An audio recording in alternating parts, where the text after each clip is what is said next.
Et alors, quel est votre rapport avec la France?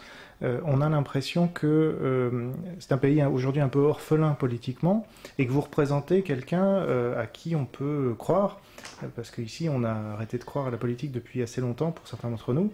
Là, ce que vous venez de dire me fait penser, par exemple, à l'exception culturelle française qu'on a revendiquée très longtemps. Or, par exemple, à Bruxelles, vous avez parlé en français dans le Parlement flamand. Et quel est votre rapport avec la France? Est-ce que vous avez l'impression de nous représenter malgré vous, un peu? Bon, non, je ne m'arrogerai pas ce rôle-là. La France a suffisamment de personnes de qualité pour être représentées par des Français de souche, mais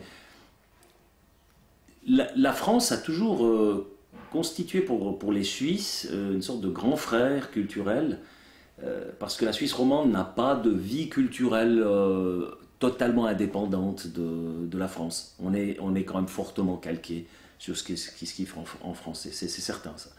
Donc on n'a pas créé une sorte de noyau culturel suffisamment fort pour exister de manière indépendante. On a une interdépendance totale avec la France, et ça a toujours été un peu le grand frère, que ce soit au niveau culturel, historique, etc. C'est différent pour les Suisses allemands. Hein. Si je prends la partie germanophone de la Suisse, eux, ils sont d'ailleurs plus nombreux, ils sont 5 millions, et ils ont une langue à eux, ils ont le suisse allemand. Ils forment donc un noyau culturel suffisamment fort et nombreux pour revendiquer une indépendance. En plus, il y a le poids de l'histoire, évidemment, qui fait que les Suisses allemands et les Allemands, il y a toujours comme il y a quelque chose là qui passe pas. Hein. Alors qu'avec les Français, on n'a pas ce problème. Donc, c'est vrai que la France, maintenant, connaît évidemment par sa participation à cette Union européenne qui lui dicte le 85% de ses lois, comme pour tous les autres pays de l'Union européenne, donc une perte de souveraineté à ce niveau-là. Il y a des dérives qui sont des dérives assez générales dans la société européenne, qu'on retrouve en France.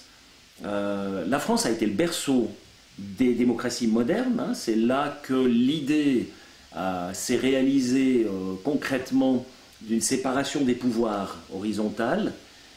La Suisse, simplement, et c'est la croix suisse qui le symbolise, a ensuite rajouté une sorte de séparation verticale très très forte du pouvoir avec la confédération, les cantons, les communes et le socle, la démocratie directe, donc le peuple souverain.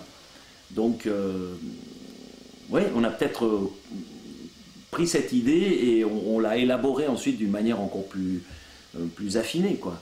Alors que la France, à l'heure actuelle, voit quand même pas mal de ces principes fondateurs être remis en question.